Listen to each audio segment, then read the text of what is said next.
Bien le bonsoir, amis de l'histoire.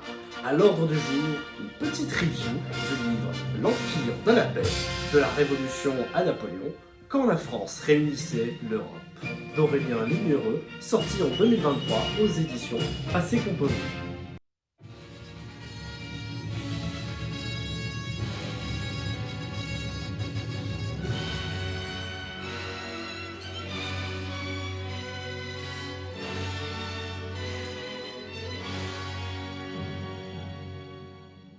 Autant le dire tout de suite, je conseille la lecture de ce livre aux personnes qui sont déjà plus ou moins habituées à la chronologie de l'histoire de la Révolution et de l'Empire. Les dates fusent un peu de partout, et il est préférable parfois de bien avoir en tête les événements principaux qui rythment la période.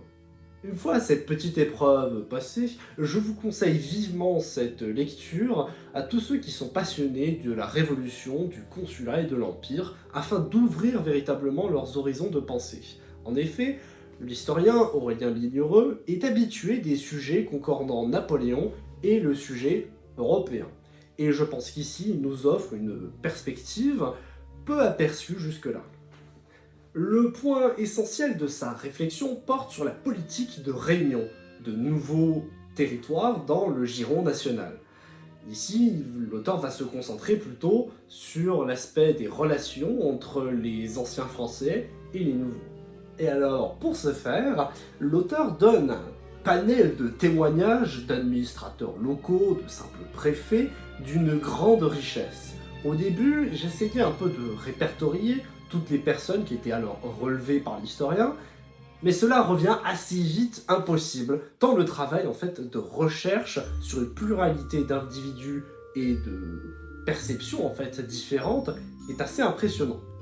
Et c'est aussi ça qui rythme la lecture du livre, comprendre qu'en fonction des régions et des départements réunis, les sentiments vis-à-vis de l'Empire napoléonien ne sont pas forcément toujours les mêmes.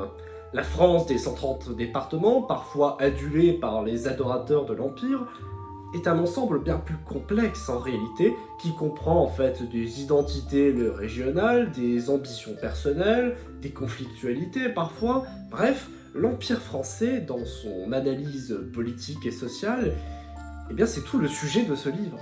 Et alors, petit point qui pourrait intéresser ceux qui étudient l'histoire, nous avons des petits points historiographiques très intéressants dans ce livre et qui nous permettent de comprendre un peu comment, à travers le temps, on a perçu cet empire français. Tantôt on l'a perçu comme un empire très unificateur, tantôt on l'a compris plutôt comme un empire composé d'États disparates et pas forcément toujours très unis.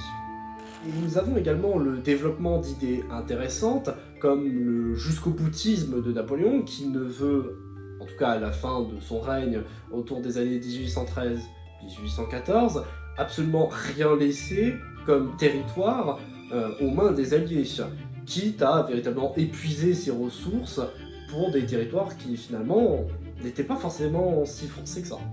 Et en fait, ce livre permet un petit peu de remettre en question la vision qu'on peut avoir du Premier Empire. Hein. Vous savez, cette espèce d'empire qui s'étend sur des milliers de kilomètres, et dans l'ensemble de cet empire, tout le monde est citoyen. Alors qu'en réalité, bon, certes, tout le monde est citoyen, mais les réalités économiques et sociales n'étaient pas forcément toujours favorables à l'encontre de ces nouveaux départements réunis.